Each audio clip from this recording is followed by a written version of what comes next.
And I do want to really thank everybody for attending. I know it's a busy time for everybody, and we're really grateful that folks have taken out time from their evenings to join us here at our Action Hour, we call it, because we're going to learn, but also take action as we address the war and crisis in Yemen.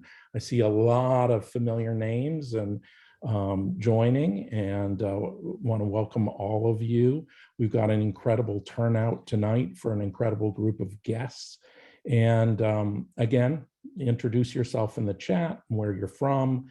And I want to also just thank our wonderful panelists tonight. I'm John Rainwater. I'm Executive Director of Peace Action. I do want to acknowledge that this is an incredibly difficult and tough time in the world, as it has been when it comes to war and violence. And I'm sure everybody out there is feeling that and the sorrow that comes with that. And I think as we all talk to one another, we hear how easy it would be to rest in despair or overwhelm. So I want to say bravo to all of you for coming tonight, because what we're going to be talking tonight is about taking action to change that world, to make a better world. So thank you for stepping up. The good news is this is a critical and opportune time when it comes to ending the war in Yemen and the humanitarian crisis there, and we'll be talking about that. Let me lay out briefly some of the things that are going to be talked about, I think, tonight. In the briefing in the Action Hour, you'll be hearing about this critical moment for Yemen, and we'll get up-to-date information on the tragic humanitarian crisis there. You'll learn about the recent ceasefire and the truce in Yemen and what the implications of that are. And then after we've based our discussion in the human realities on the ground, we'll talk about how to change US policy because of the complicity that the United States has in this crisis. And specifically, we'll be talking about Representative DeFazio and Jayapal's War Powers Resolution. And before we leave, and I encourage everybody to stick with us for the whole time, we're going to be talking about actions you can take to help end the war in Yemen. And that's as important as all the learning that's going to be happening. So this is the perfect time to have an event like this because of things happening in Yemen and happening in the United States. But it's also the perfect group to have here. And I mean that. We've got wonderful panelists. I'm sure everybody's familiar with the famous saying or expression that Margaret Mead had that lets us know that the only thing has ever really changed the world is a small group of people. That's the only thing that can really work. And when it comes to changing US-Yemen policy, the panelists tonight are the leaders in that small group of people. So we're thrilled to have them here. We'll invite everybody into that circle. I'll introduce them individually later, but let me just say who's here with us. We have Marianne Mercer, who's with the Yemen Relief and Reconstruction Foundation. We have Kautar Abdullah of the Yemeni Alliance Committee, Bobby Puckett, who's the legislative director for US Representative Peter DeFazio, and Hazan Al-Tayeb of the Friends Committee on National Legislation. And we're absolutely thrilled to have them here. I'll introduce the first panelist in a second, but we're going to hold questions to the end, but you can use the Q&A feature, which is at the bottom of the panel for the Zoom panel. You can click on Q&A and type your question in. If you're on Facebook, you can use the comments feature during the live stream to put in a question. We have a really great turnout, so we may have a lot of questions. So I'll do my best to juggle them. We'll do our best to get as many of them in as we can, but please bear with me. I'm going to keep my introductions brief to give the stellar panel more time to talk, but I do want to say that we're thrilled to have Kautar Abdullah here to kick things off and add her insight and perspective. And she brings a unique perspective as a Yemeni American who's lived in both Yemen and the United States and can see from both of those perspectives or multiple perspectives. And she was actually in Yemen at the start of the war and brought that in to her advocacy on ending the war. She's representing the Yemeni Alliance Committee. And the Yemeni Alliance Committee has really been one of the lead organizations in all sorts of advocacy on the Hill, across the country, in communities, building a platform to allow the Yemeni American voice to have the central voice in this debate that it deserves. So we're really, really pleased to have Kautar with us. Kautar, welcome. Take it away. Hi, thank you so much for having me, and thank you all. It really takes a small group of people to make a change in this world, and you are leading that fight for Yemen. So a little bit about the Yemeni Alliance Committee. We are an action advocacy group composed of Yemeni volunteers, organizers that formed in the Bay Area of California. We've also started chapters in Michigan and New York. I lead the one in New York. We are nonpartisan, instead insist on the sovereignty of Yemen, and we came together to push back against our government's role and the oppressive policies on our family's homeland. We organize protests, draft and sign on to advocacy letters, coordinate lobby visits with lawmakers and elected officials, and create toolkits and talking points and write for various outlets on the plight of Yemen for Americans.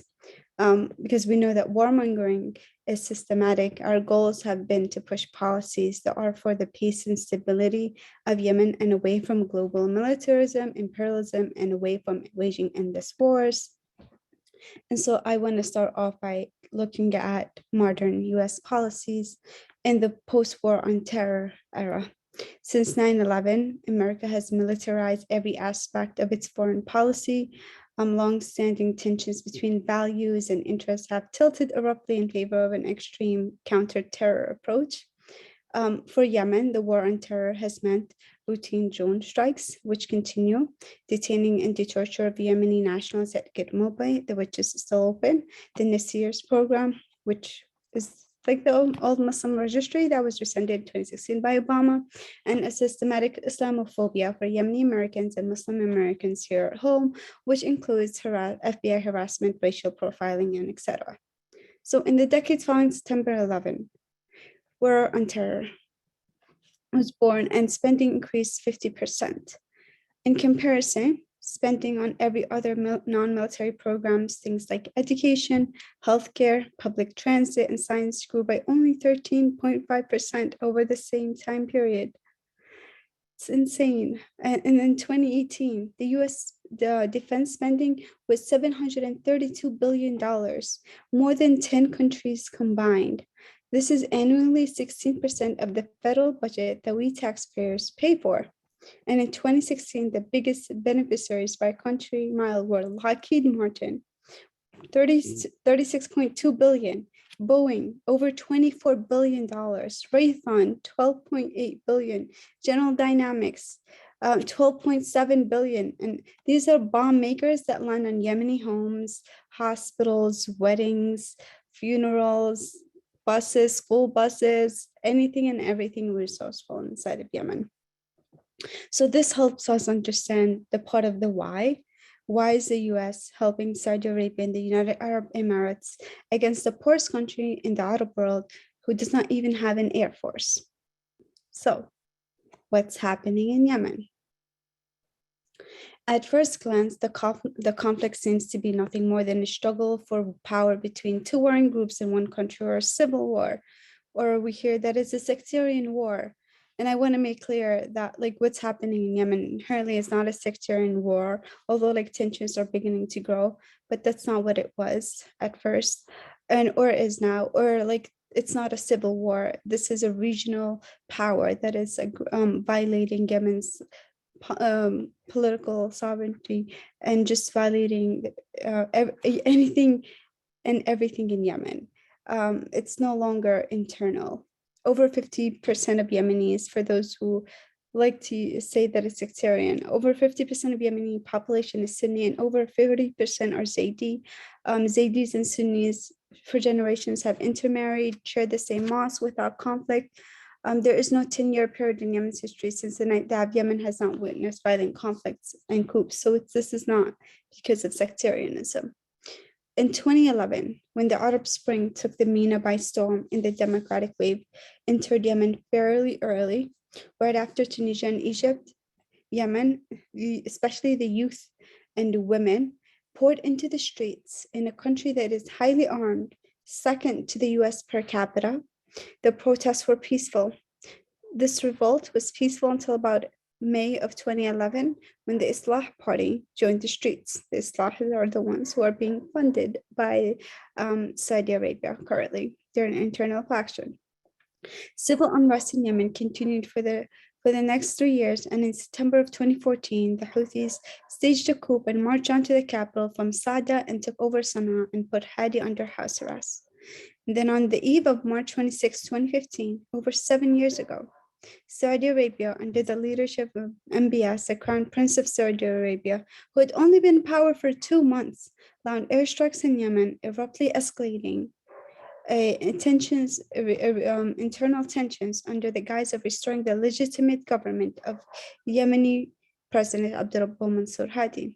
Aerial bombing targets, some border stations, shelling from the sea. Yemen's tiny military base was destroyed early on by the Saudi UAE-led airstrikes.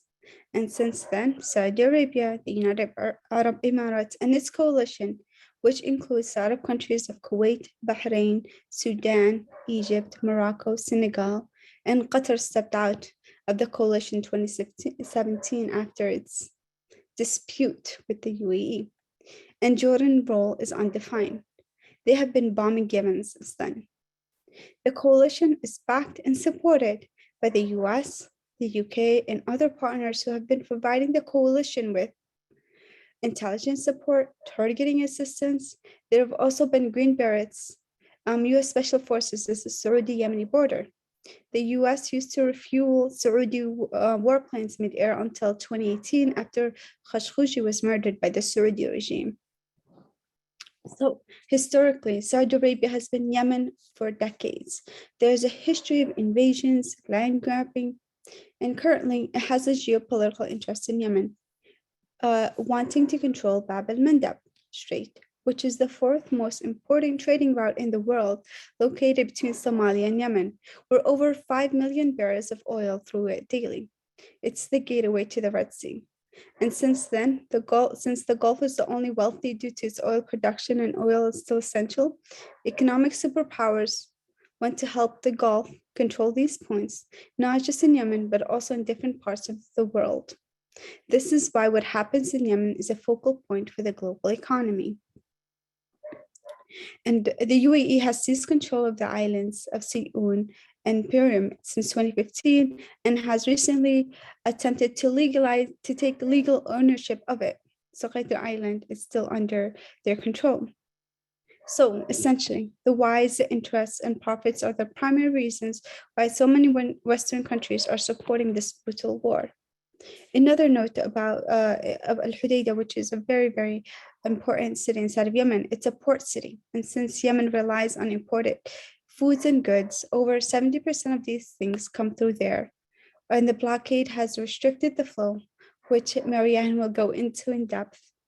In addition to military support, the United States under the Obama administration, which continued under Trump and continues under Biden, provide the coalition with weapons from US made bomb manufacturers, such as the ones that were making billions of dollars. That I mentioned above, I can rename Raytheon, Lockheed Martin, General Dynamics, and Boeing. And there have been over 120 armed contracts totaling at least $120 million a month.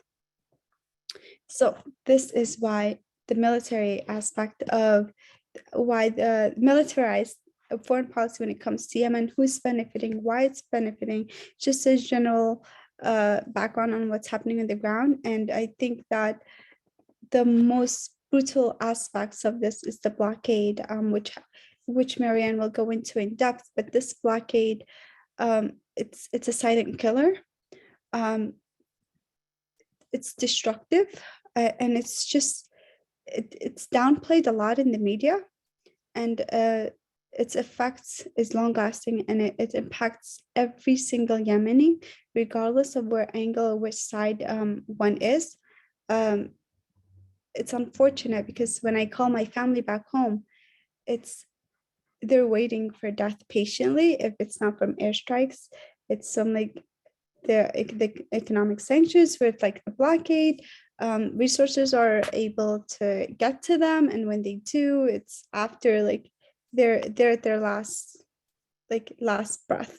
So it's a really tough situations for the people on the ground, and I'm looking forward to hearing the effects of it from Marianne on the blockade. So thank you so much for your time, and I'm sorry if I went over my time. No, not at all. Thank you so much. Really appreciate it, Kauter.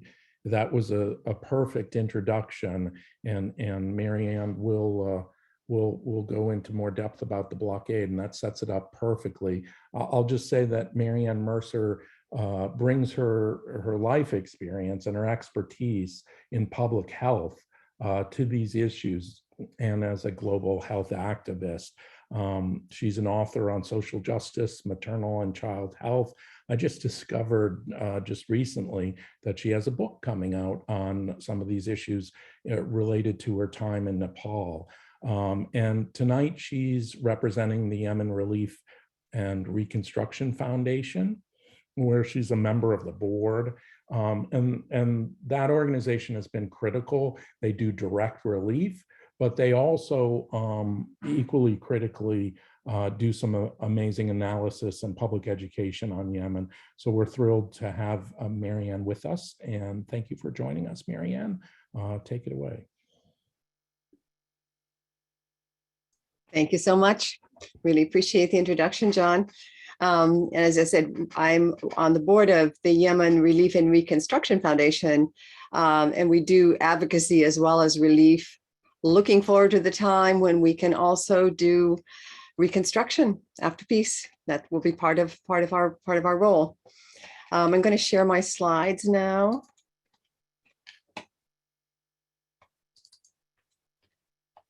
So can you see the slides? Yes? Yes, okay. Great. So just here's who I am, Yemen Relief and Reconstruction Foundation. And I want to thank you all for inviting us to talk. I just want to go over pretty much some of the public health effects of this terrible, the last terrible 7 years. Starting out with, here we are, just a reminder where we are down here in the boot of the Arabian Peninsula, in case anybody lost that little factoid. This is one of the oldest and I think most beautiful civilizations in the world. I mean, you look at pictures of Yemen and they're just that you just can't believe that there's so many gorgeous old buildings, and this with the picture on the left is downtown, is the old part of Sana'a.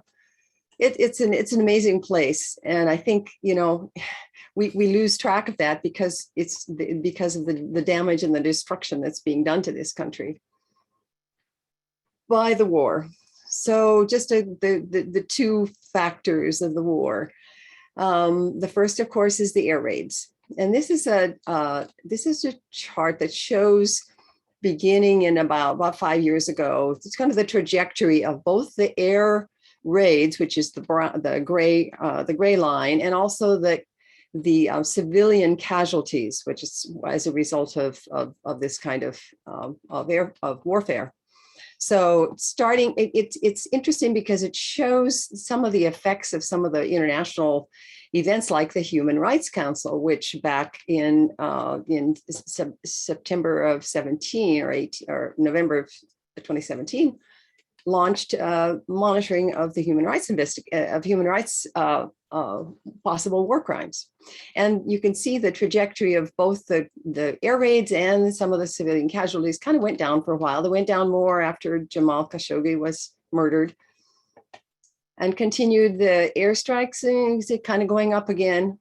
But then late last fall, the Human Rights Council voted to end monitoring of the conflict and investigations into human rights violations, and there we see again an uptick in both civilian casualties and air raids. So we're talking about, it's a lot of air raids going on every single month. Then the other part of the war is really the blockade of the ports that Kauthar talked about.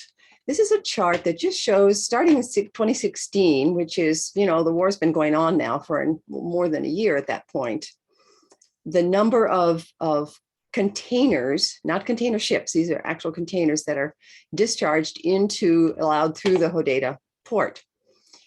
And so we started out with about 40,000, which was well below what the normal import of, basically it's food, fuel, and medicines. And it had already been reduced quite a bit. And then you can see over time, got into 2019, where they basically just totally blockaded the port for a period. It's gone up a little bit. But this is food and fuel, the two big things that the country relies on. The country does import most of its food, certainly all the grains, those that part of the food of the diet is imported, and all, as well, most of the fuel. So you can see what happens. This is an idea. It gives you a sense of what happens when there's lack of food and fuel. On the left, you see a little village here. This is a rural population in Yemen, and actually about 2/3 of the population is rural. And so many of them live in areas kind of like this in the mountains. You can see on the right, this car is getting up. That's called a road to get up to one of these, sort of mountainous villages. So if there's both very expensive or limited amounts of food, and the fuel is hard to come by, you can see why these rural areas are really, really suffering. And that's one thing why RRF has really focused on is trying to get out to these very rural areas that just are, they are kind of lost. So the healthcare system, just a quick look at it. You can see in this map of the country that most of the population does live here in the western part in the mountains. And about half of the facilities are either not functioning at all or have been destroyed partially. About half are fully functioning. So the little green boxes are the fully functional facilities. So it's been a devastation, and it's certainly arguably war crimes to see that they have that the Saudis have clearly bombed health facilities, clearly marked health facilities over time. Nutrition is a huge part of health, particularly in this situation. And this is kind of a disturbing set of bars. The lower bar. These are the millions of people as of last year that were either had basically food insecure at a crisis level, at an emergency level, or in catastrophe, which you can imagine means almost certain death for a large part of the population. Then go up to this year, the estimates of this year, January through May, and it's increased. The crisis numbers have increased.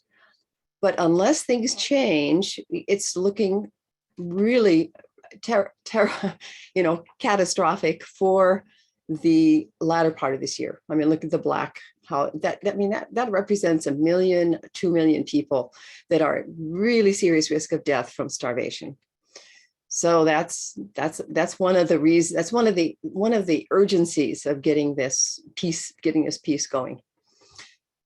Infectious diseases are also really important in these kind of situations. This is about cholera. Cholera is kind of a medieval illness, but it's been a big problem in Yemen for some time now. That the blue bars are the cases or suspected cases.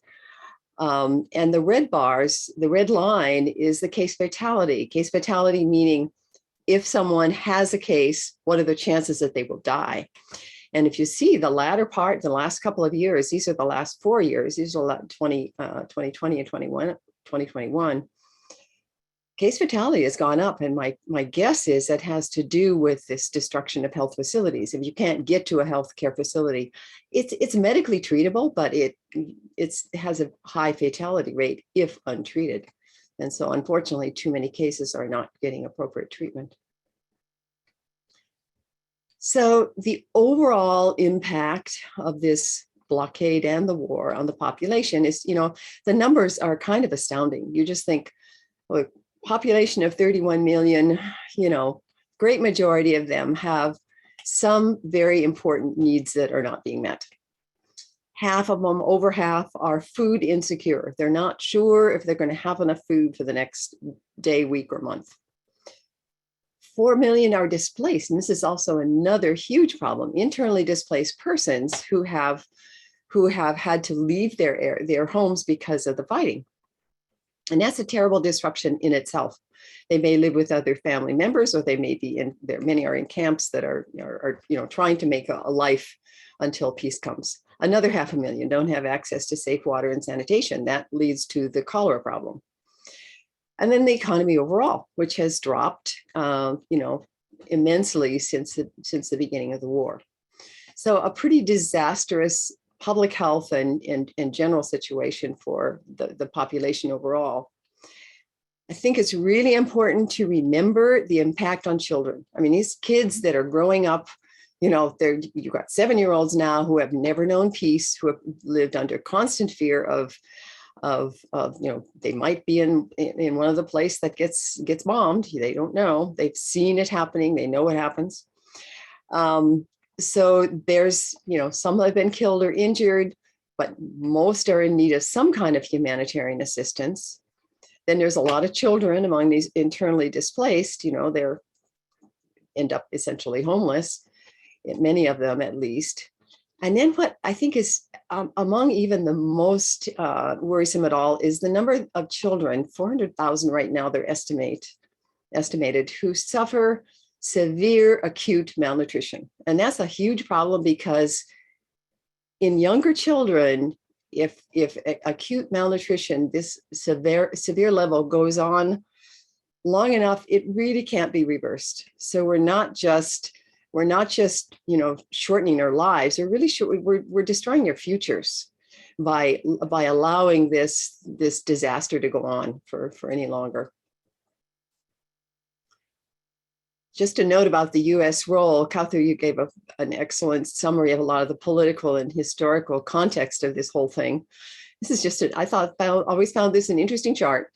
Look who was president at the very highest. Look who was president when we had $20 billion worth of sales to Saudi Arabia. That's during Obama years, but it has continued before and after. And we're still selling these supposedly defensive weapons. So there is a truce, and in terms of the airstrike seems to be holding, there is a problem with the blockade, because as of about I think it was probably 5 days ago, we're middle of the month, we had information about how much much the blockade had been lifted. And at that point, there had been a few, maybe 3 or 4 fuel containers in, no food, no ships with food, no ships with medicine, and no flights in and out of the country, which were all things that were supposed to occur with the lifting of the blockade. So maybe some of the other speakers will have some updates on that, but it was not encouraging that halfway through the first month of the lifting of the blockade, it hadn't really been lifted in a significant way.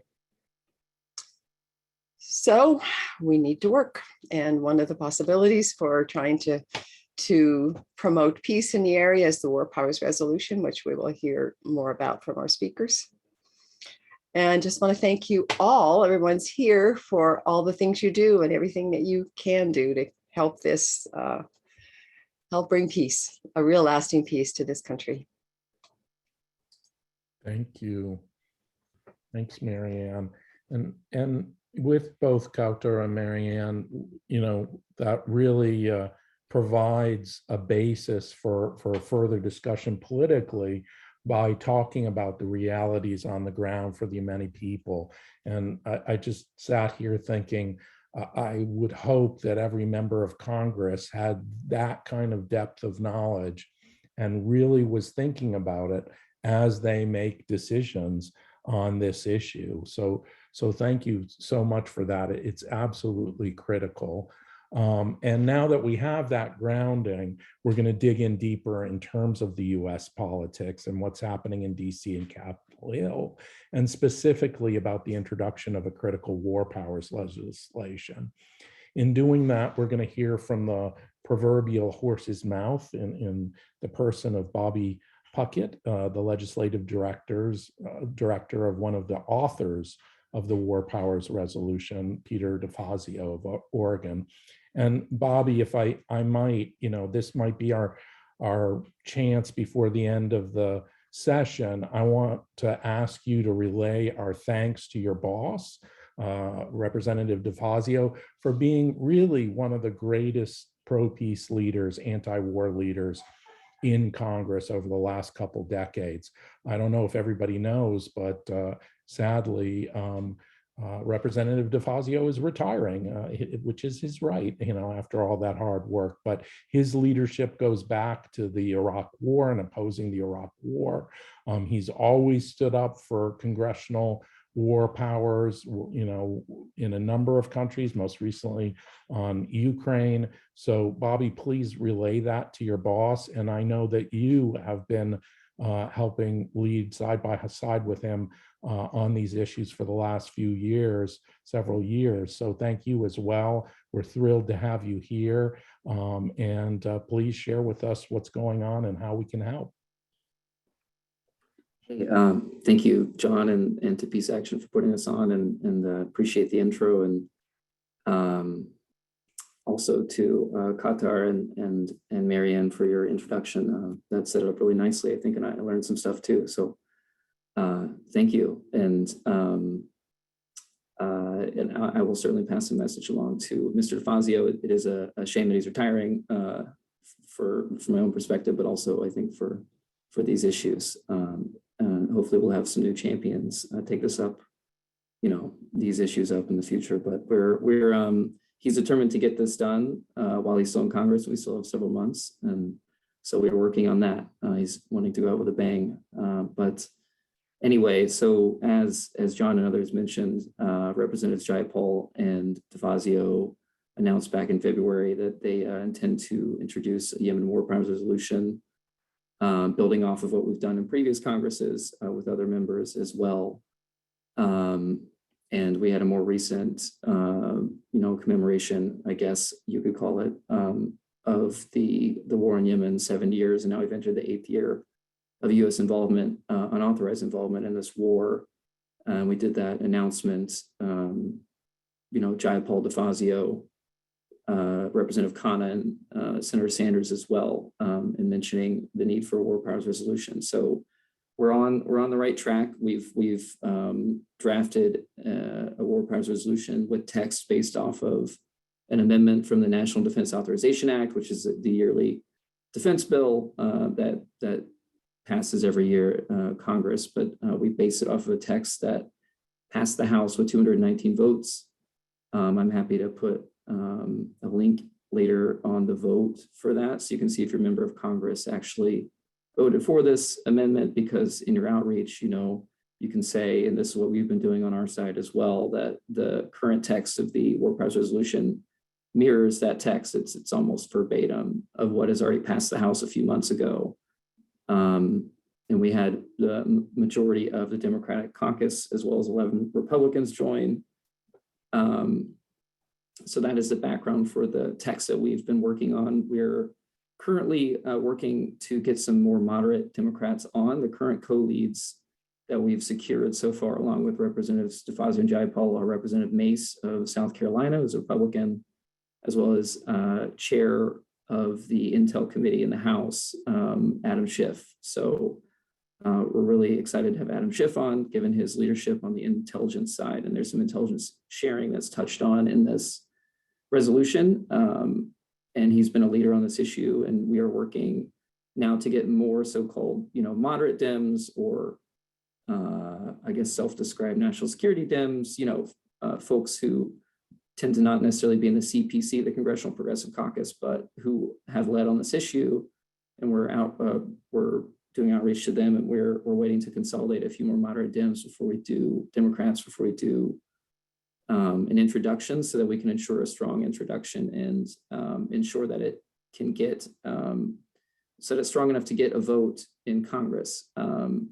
And what has been encouraging is the organization letter that was released of almost 70 organizations yesterday, including Peace Action. I know Hassan is coming after me, who's kudos to him for helping to organize that and get folks on, but that has already spurred offices to reach out to us, in the last couple of days about wanting to see the text of the resolution, to get on the resolution, that they're considering co-sponsoring. So they're definitely, your all's outreach and public display of support is really helping us on the back end here, behind the scenes, with folks reaching out to us. So please continue your outreach to your members of Congress. I would encourage you to look at your state delegations as well, within the state that you live. It's obviously, as you all know, most important to reach out to your own member of Congress, whether or not they're Democrat or Republican. This is a bipartisan resolution, and there have been Republicans supporting this. And if we're talking about politics here, from their perspective, I guess it is a sort of bashing on the Biden administration for not following through on its pledge earlier a year ago when the administration took office, when President Biden said that they were going to end U.S. support for offensive operations in Yemen. We've continued to help Saudi Arabia and the UAE and their coalition conduct offensive strikes in Yemen through maintenance and spare parts and logistics and intelligence sharing. And that's what this resolution, just like the NDAA amendment in September, is aiming to do, is end unauthorized U.S. support for this through a war powers resolution. So invoking Congress's constitutional authority under Article 1 of the Constitution, which Mr. DeFazio and others feel really strongly about.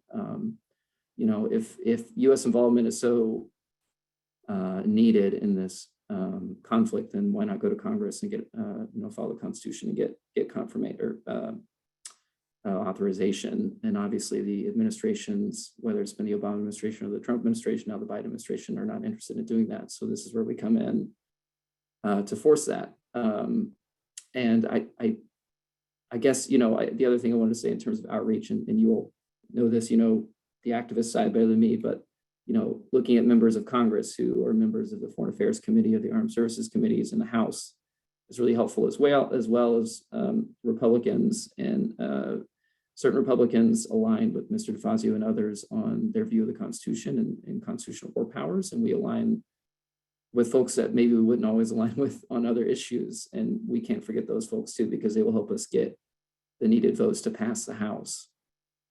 And I'm happy to answer any other questions, but one thing I'll say, and I'll stop talking, the timing right now is really crucial in our view because of the current ceasefire, which hasn't been perfect, as was already noted earlier, but given the truth right now, we think introducing during this war powers resolution will help put pressure on the Biden administration as well as Saudi Arabia and their coalition to continue with the ceasefire.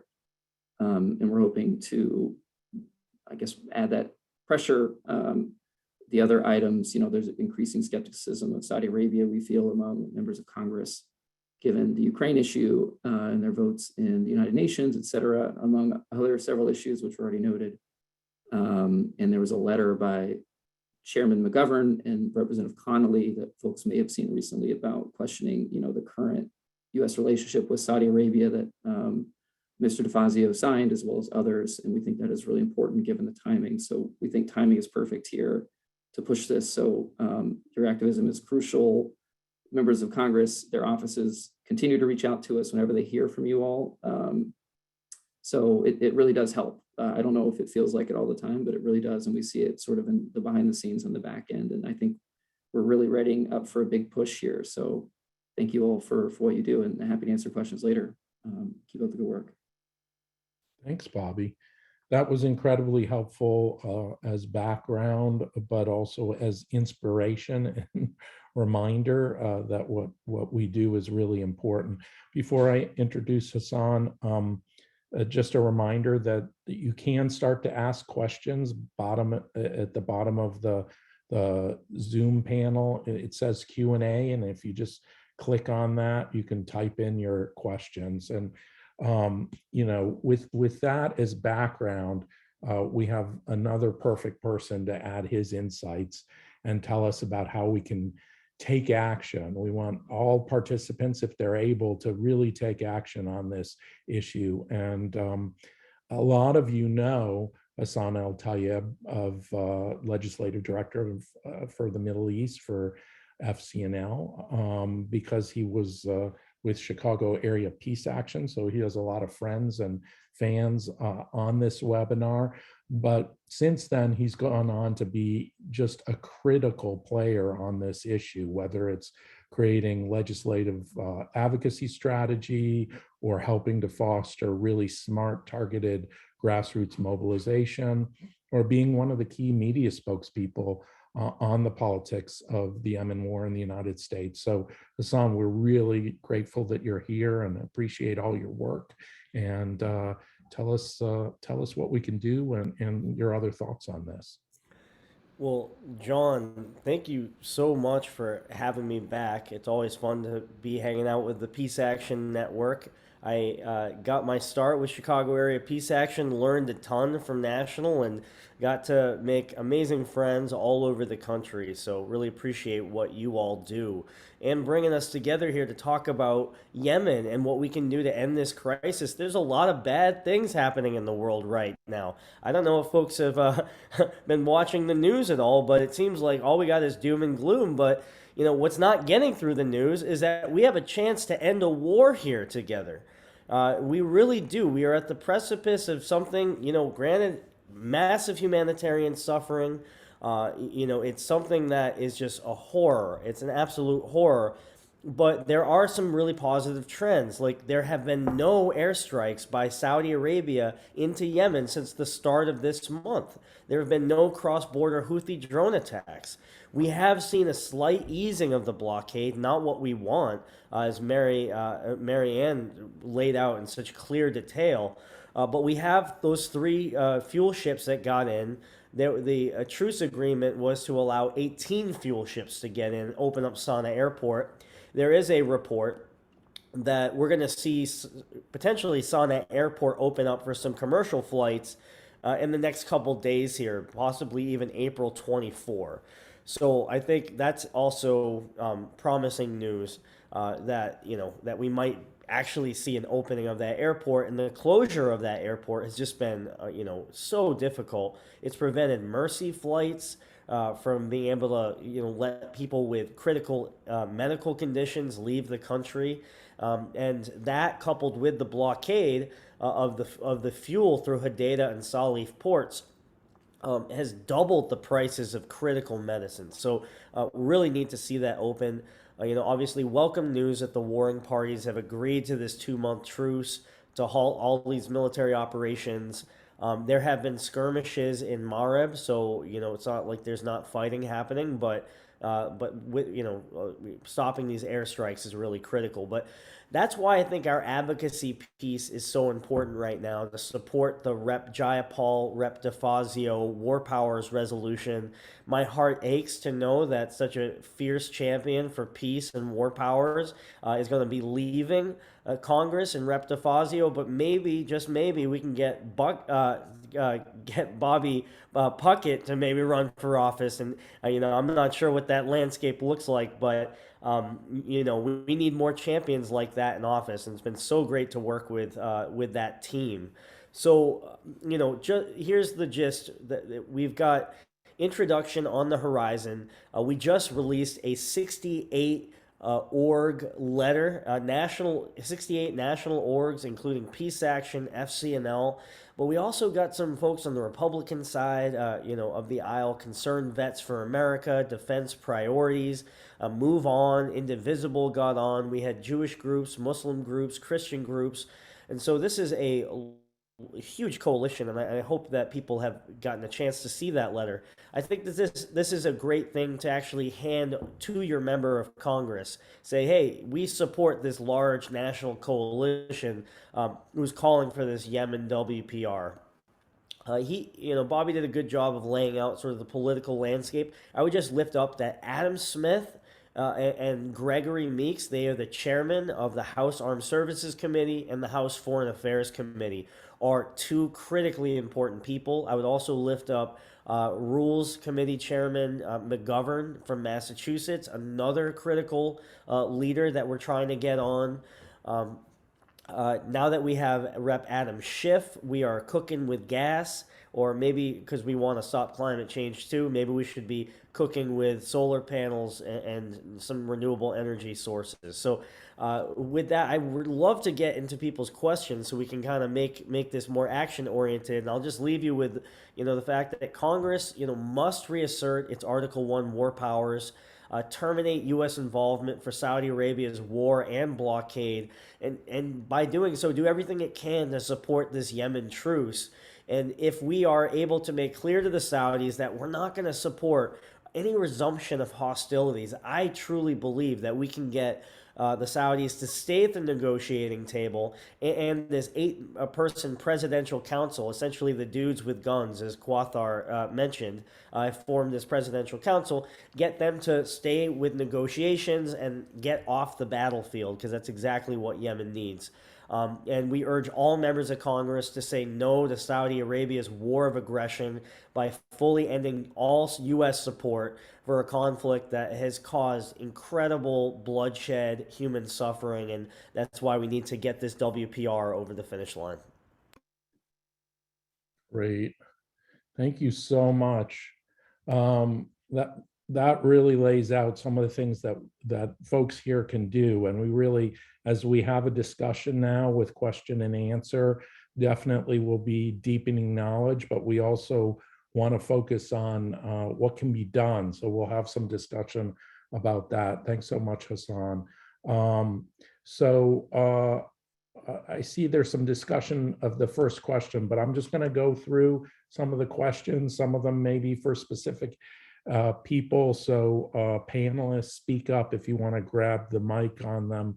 I may give you some jump balls in terms of answering. I see Qatar is already speaking to the question on the Human Rights Council. Did you want to say anything more about that, Qatar? Or does that answer it, what you have in the chat? No, so the question, my answer in the chat was more to the council in Yemen. Yeah. Okay, I'm sorry, I saw council. No, But there was a question about the Human Rights Council and investigations of war crimes in Yemen. Does anybody want to address that particular question?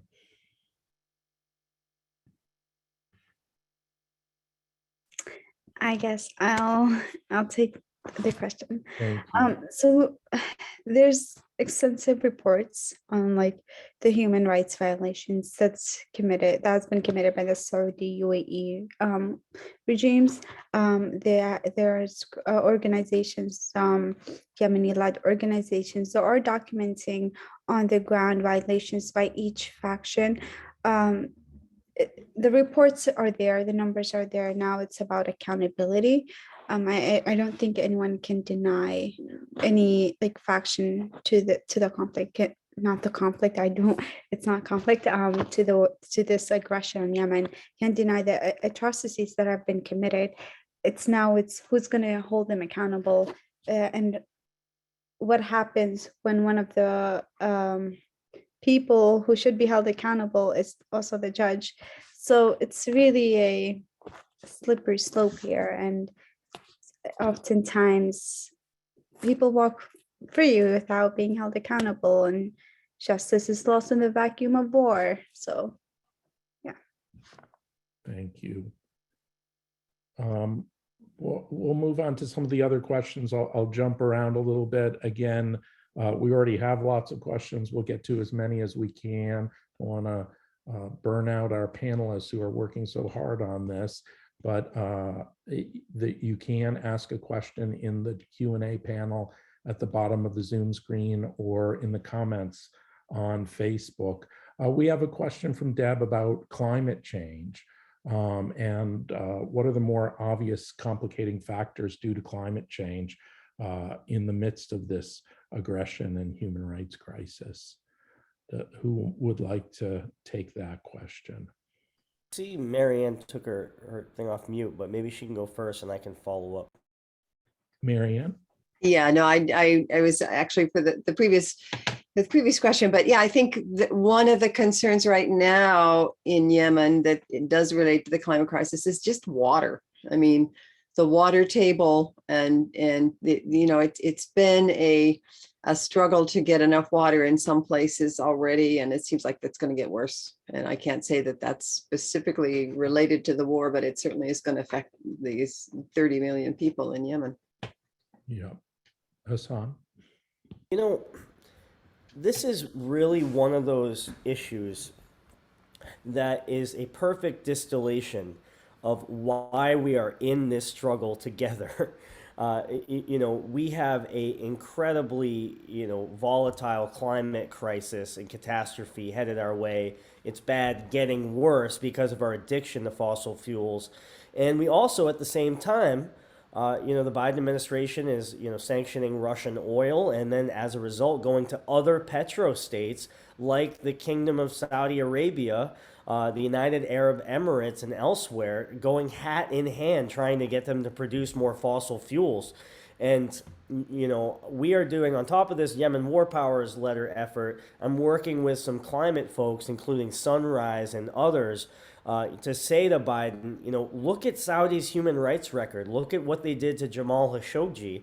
Now is not the time to go hat in hand to get them to produce more fossil fuels. They want us to, as an exchange, they want more military hardware and weapons. I'm sad to say the Biden administration approved a bunch of new Patriot missile batteries the same week that they agreed to pump more oil. That's not what we need. We need a rapid transition to renewable energy. We need a just transition as well. So we're supporting initiatives like Bernie Sanders, Cory Bush's, and Jason Crow's Defense Production Act invocation. I think it's called the Energy Security and Independence Act. So we have to start thinking about how we can bring the climate movement into our work to end these endless wars too. So I wanted to make that connection. Great, Hassan. We have a political question. Maybe Bobby could take a crack at this first. It's about messaging to members of Congress. And I think this has come up a lot in our discussions. Would you draw an analogy between Saudi Arabia's destruction of Yemen to what's going on in Ukraine? Might that be useful, or maybe do you feel like that's not useful in our advocacy with members of Congress? Any thoughts you have on that? Thank you for the question. I'll let others jump in too, but I think my knee-jerk response is it would depend on the member and what their record is on, say, well, the war in Yemen, but also Ukraine and I think peace, generally speaking, right? Some folks are outraged at indiscriminate bombing of civilians, et cetera, et cetera. And, we've seen wall-to-wall coverage on CNN and elsewhere of this for weeks now. And, nobody's talked about or covered the same for a, 7+ year war in Yemen that, hey, if you're appalled at what's happening in Ukraine to civilians, guess what we're supporting in Yemen? We've been doing this for years, right, as the United States. But I guess to actually answer the question, though, it would depend on the member. I think it's helpful for some people who are focused on humanitarian atrocities and human rights violations. I think some people, members of Congress, perhaps on the more moderate end or the Republican side, who tend to be more pro-Saudi Arabia, I think that's probably a less effective talking point. Be curious what Hassan or other folks think, but some folks I've found prefer, some members, or it's more effective to talk to them about the legal side of the issue, right? The war powers, constitutional issue, even though the humanitarian side is important and that should also come in. They tend to be more constitutionalists, the sort of libertarian type thinkers. And those folks are more open to other types of arguments that I think they wouldn't like the comparison as much. Hope I'm saying that right, but does that make sense? Oh, Yeah. that makes total sense. So, Sam. Yeah, well, he invoked my name, so I think I'll jump in here. I think that's right. You just got to figure out, one, whether you should lead with the humanitarian side, which is what I want to lead with because that's where the human suffering is coming from. But there's also other members that really care about the Article 1 War Authority piece. And it's not, I always mention both, but sometimes I lead and emphasize the Article 1 war powers, because I'm talking to Republicans like folks in the Freedom Caucus or Concerned Vets for America or Defense Priorities or Freedom Works or Rep Gates or, those examples really help. But with, progressives, Democrats on the House side, folks like the Squad, CPC members, really talking about there are 400,000 children suffering from severe acute malnutrition. And I believe that number is actually higher now. I believe it's over 500,000, according to Aisha. We chatted recently. So that's huge. But to kind of drill a little bit deeper, if I could, you've got, a lot of what I think we're getting at here is like, what are members saying, right? The biggest pushback, I hear it all, I'm telling you. I hear so many different arguments why, we have to continue supporting, this horrible humanitarian catastrophe via our spare parts and maintenance and logistical support, which the Saudi warplanes could not operate without that daily help from the United States. So I just want to make that clear. So what I say is that, okay, you're worried about Iran getting more involved, or you're worried about the Houthis' behavior. And I say, well, what has happened? Saudi Arabia's strategy has failed on its own terms. So if you actually care about Saudi Arabia, you'll stop them from continuing this humanitarian nightmare, which has emboldened Iran, emboldened the Houthis. The Houthis have actually, now control 80% of Yemen's territory. So if you don't want the Houthis to keep expanding the power, stop, the source of where a lot of, the consolidation of power is coming from, which is the Saudi war and blockade. This is really the thing that is empowering, groups on the ground that these folks don't like on their own terms. So I usually try to flip that on its head for them and show that, the current strategy is just completely failing. Absolutely. And I do think this question of the Ukraine comes up, even if you don't bring it up or make that link, it's kind of sucking up a lot of the air in the room, at least in the visits with members of Congress and their staff. I've felt that, and some are more willing to make links than the others. Did Kauter or Marianne have anything to say on this in your advocacy, or should we move on to another question? I think that at least for here in New York, when we protested Gregory Meeks, the foreign house chair, we use the language of Ukraine just because like everyone's just so morally righteous right now and anti-war and very humanitarian oriented and whatnot. So I kind of use the language that they've been using again to turn it around for Yemen. And that's because the language that we've been speaking for so long has not been working. And so it's just seeing how they're backtracking and like they're just they're more willing to engage now than before because they have something to relate it to, or now that the hypocrisy is very clear. So I think making the comparison to Ukraine, it in a way helped Yemen or shown the world the hypocrisy and double standards of Western governments in supporting the war on Yemen. So Thanks. And there's actually a question for Marianne. So Marianne, I'll tell you what the question is, and then you can also address this question of Ukraine if it's come up in your advocacy and you have some thoughts on it.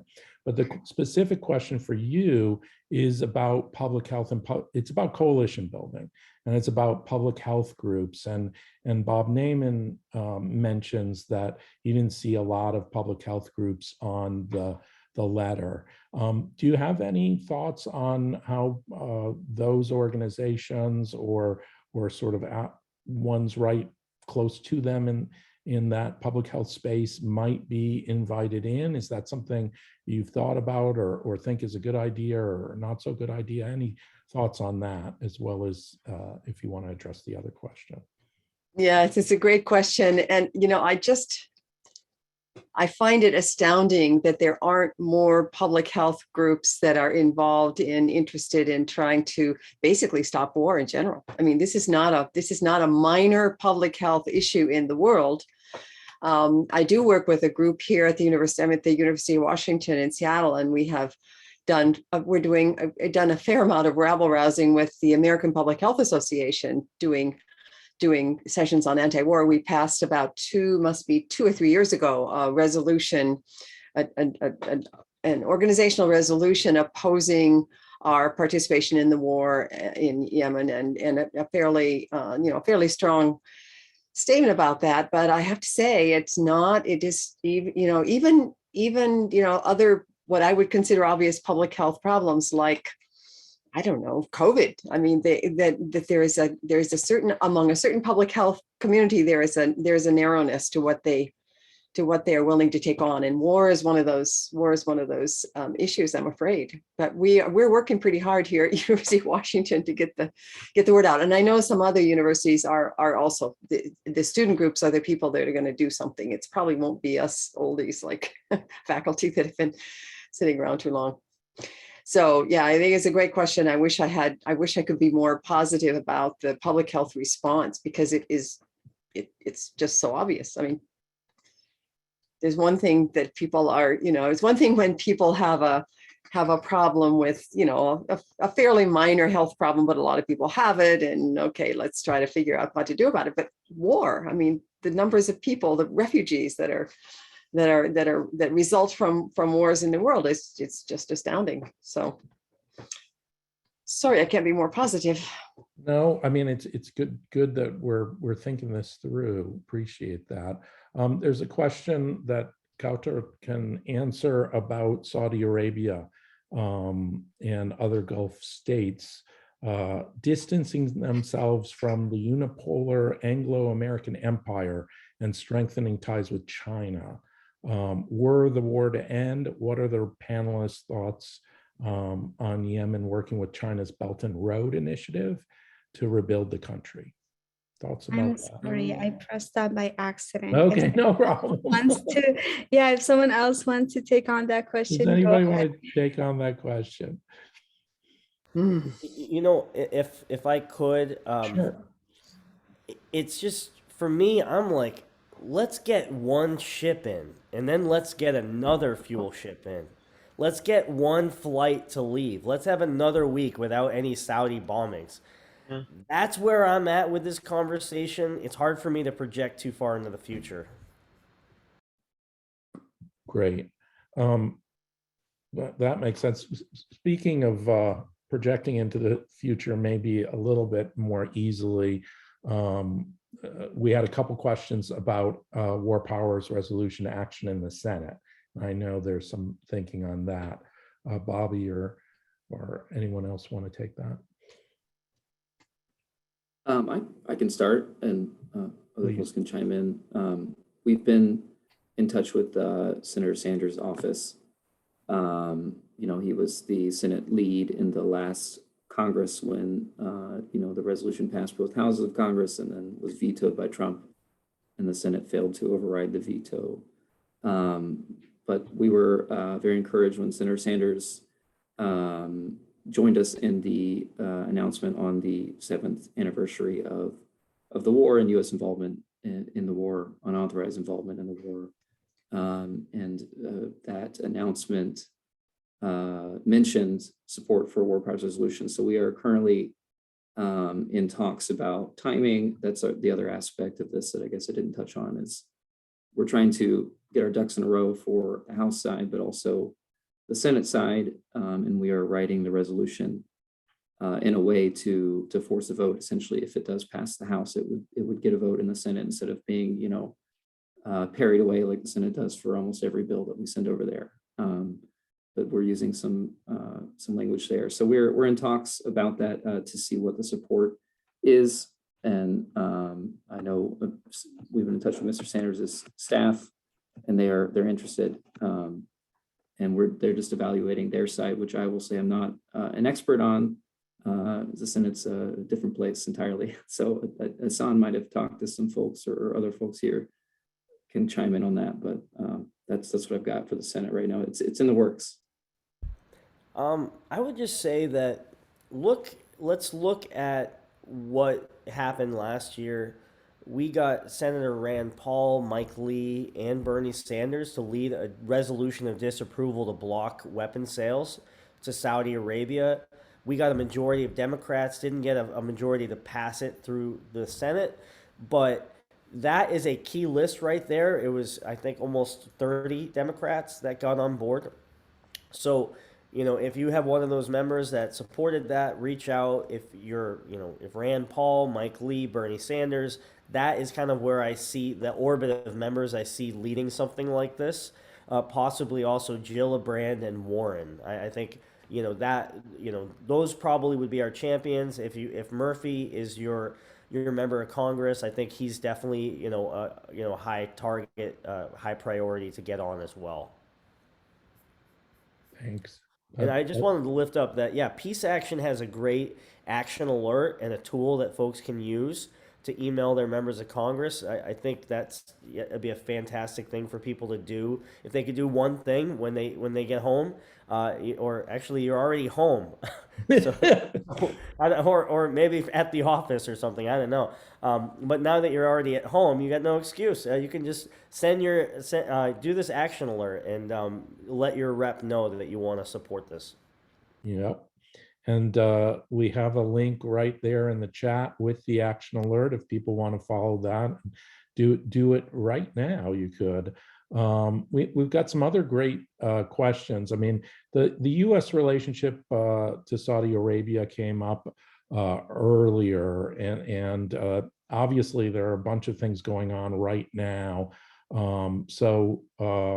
It mentioned the McGovern letter and that sort of thing, but is there more to be said, perhaps, to expand a little bit about how that could be used in advocacy around the War Powers Resolution and on this issue? Does anybody want to address that? I'll just look and see if any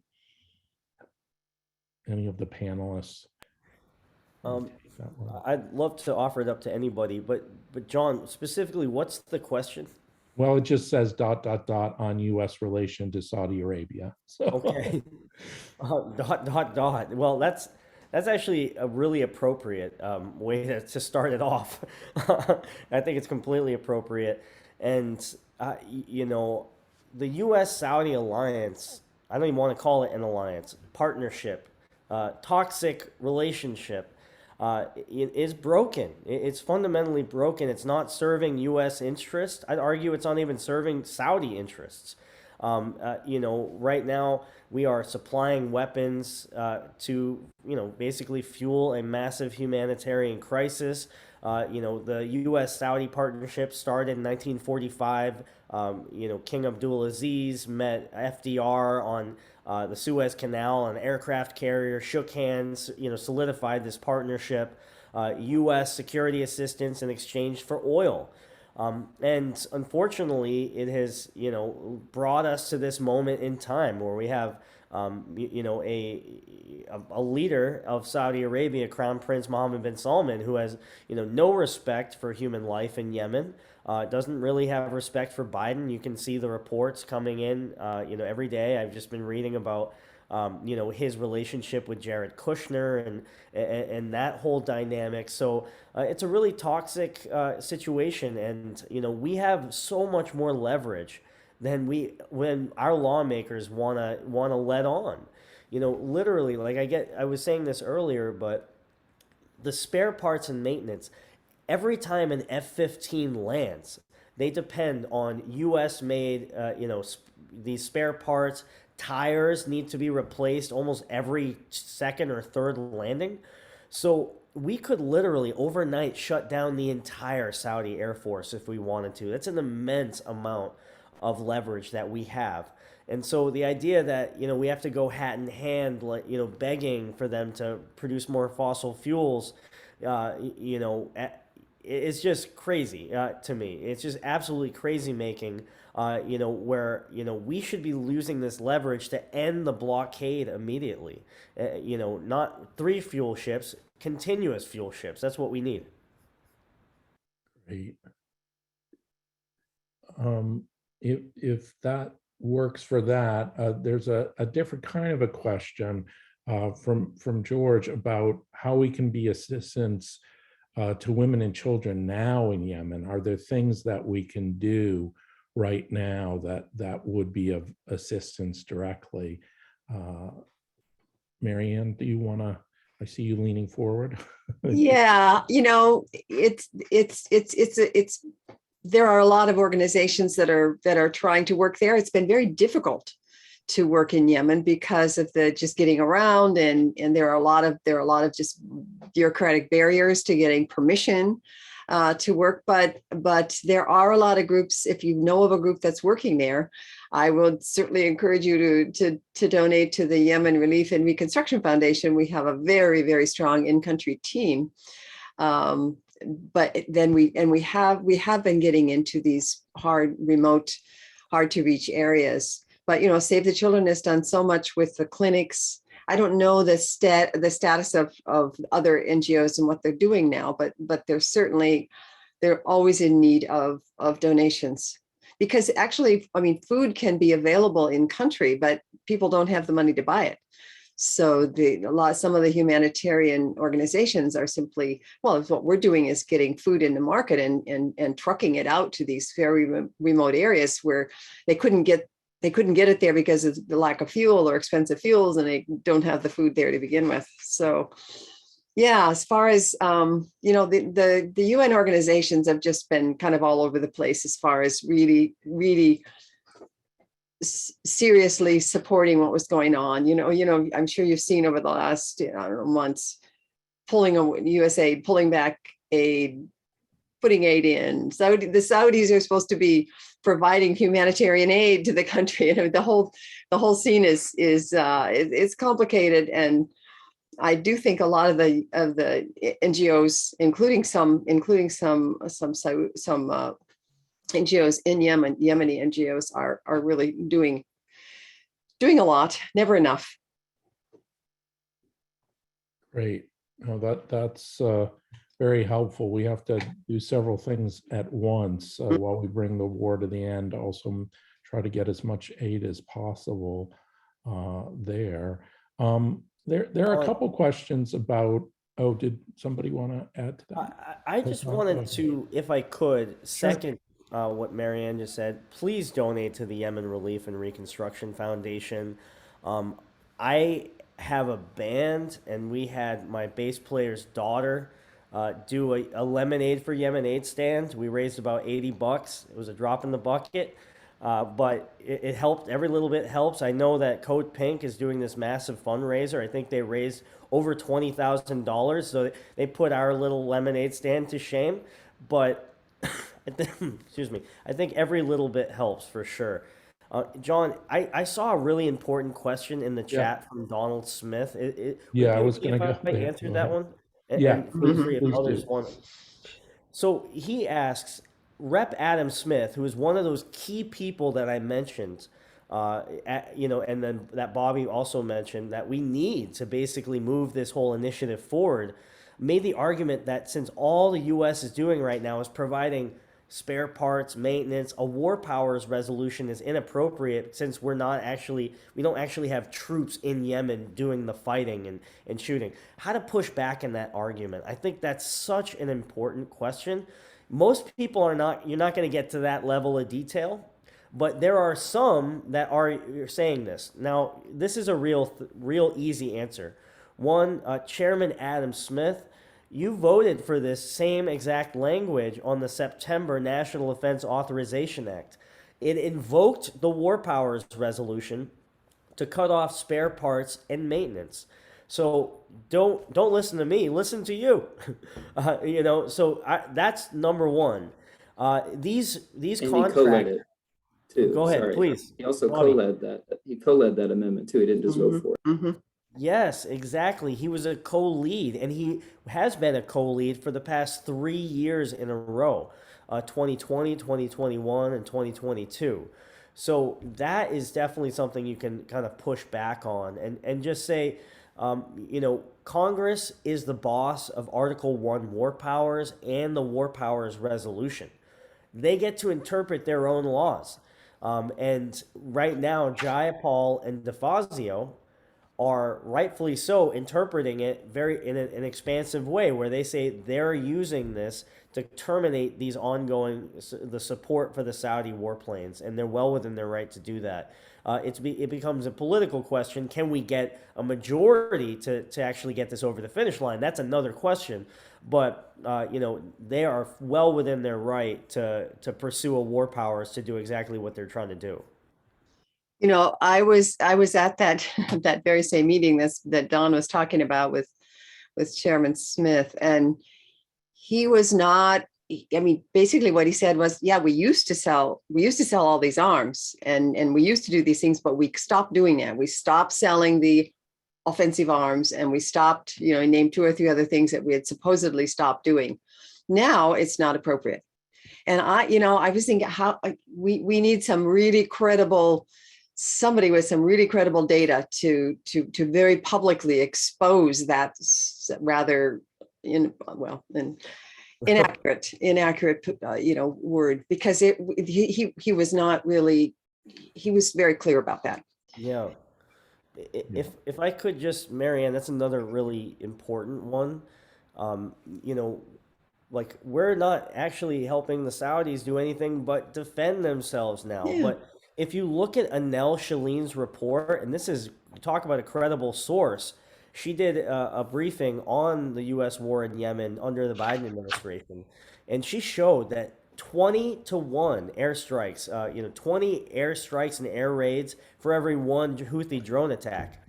We talking self-defense or what? I mean, talking 20-1. This is not self-defense. You also have a blockade of Yemen, not a blockade of Saudi Arabia. So the self-defense argument, I think, is really tough.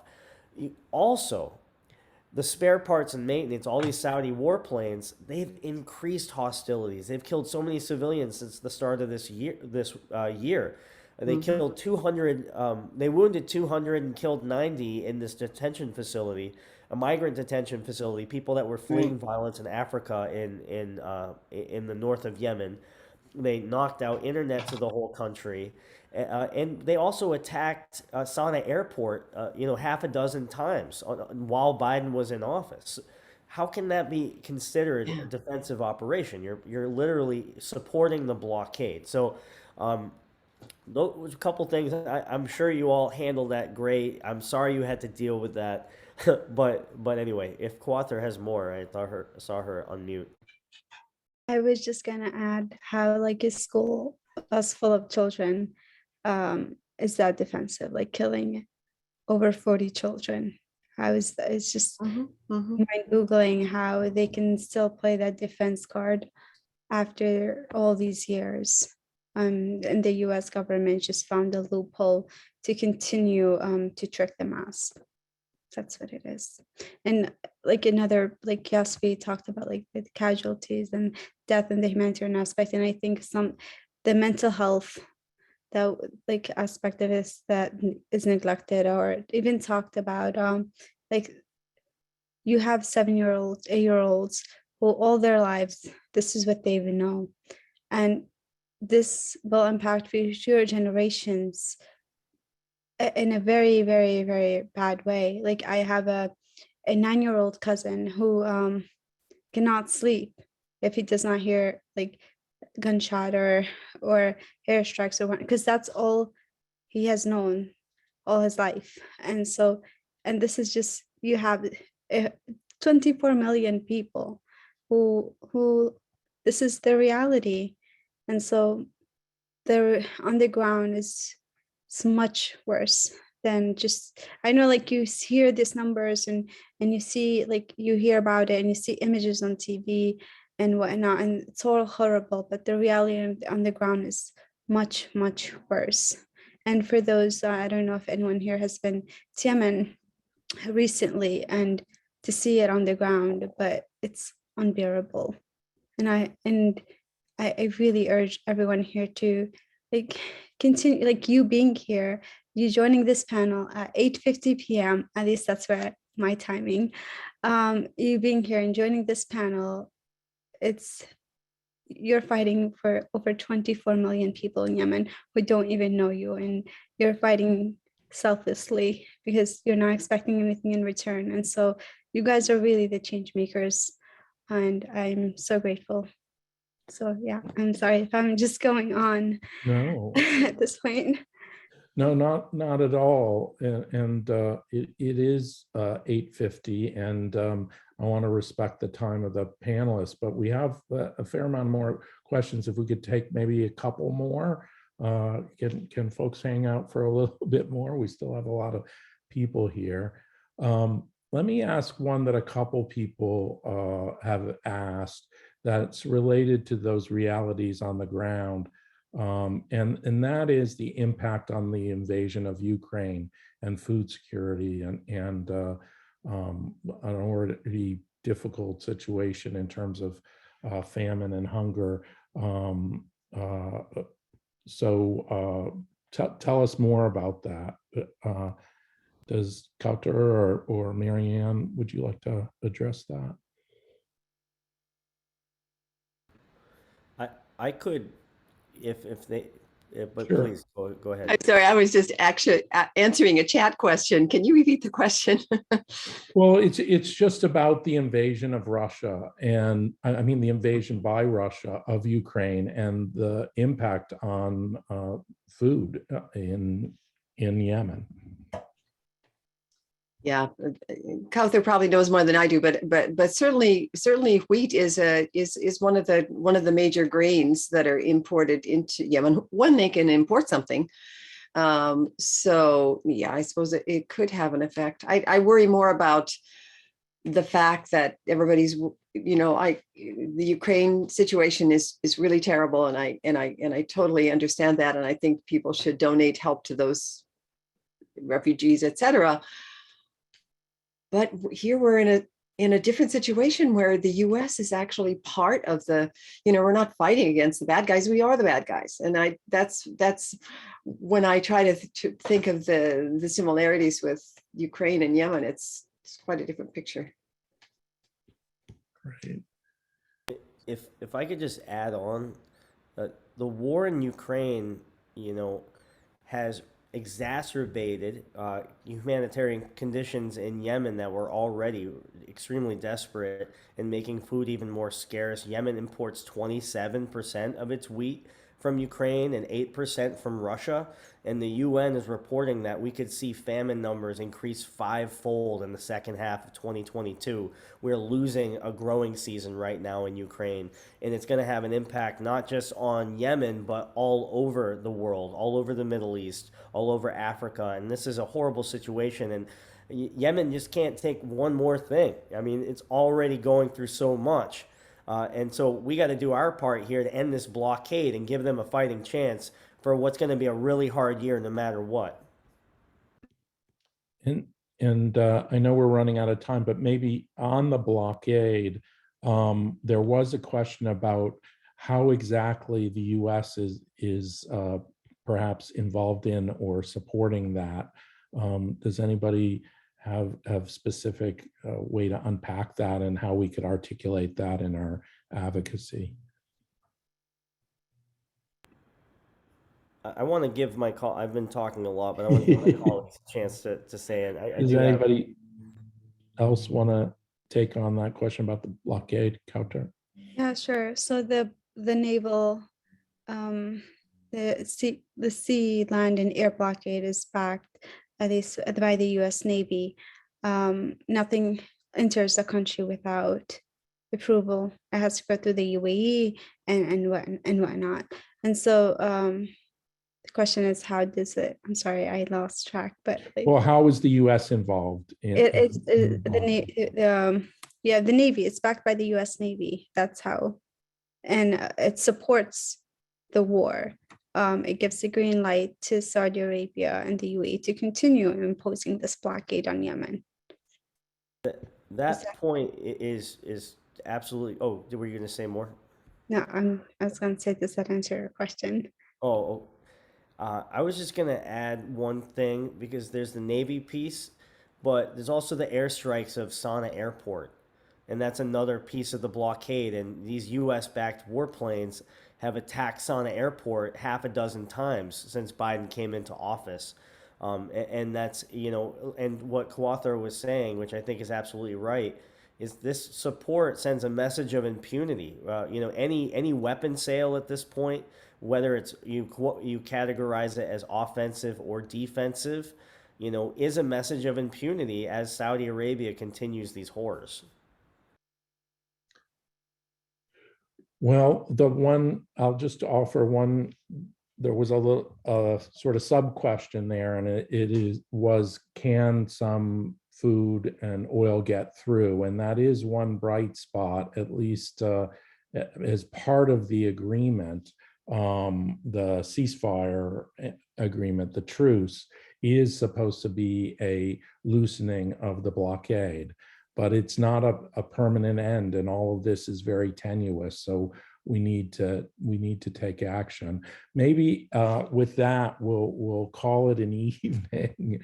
And I just want to thank all of our panelists for giving brilliant presentations and really equipping folks who are with us with the tools to take action. And I want to ask everybody, as has been said several times during the course of the evening, we're faced with human horrors here, with awful situation, and so many people suffering, but we have an opportunity here to take action. So I know many of you are already leaders on this. We've had some discussion around it, and around the things that you're doing, but do whatever you can during this critical time where there's really a chance to change the course of the war, to stop U.S. support for the war in Yemen. So thank you to everybody for joining the call. Thank you to all our panelists. We really, really appreciate your time and everything that you're doing in leadership to end this war. And we will all continue working together to bring peace to Yemen finally. So thanks everybody for being here. Really, really appreciate it, and appreciate all our panelists. Thank you.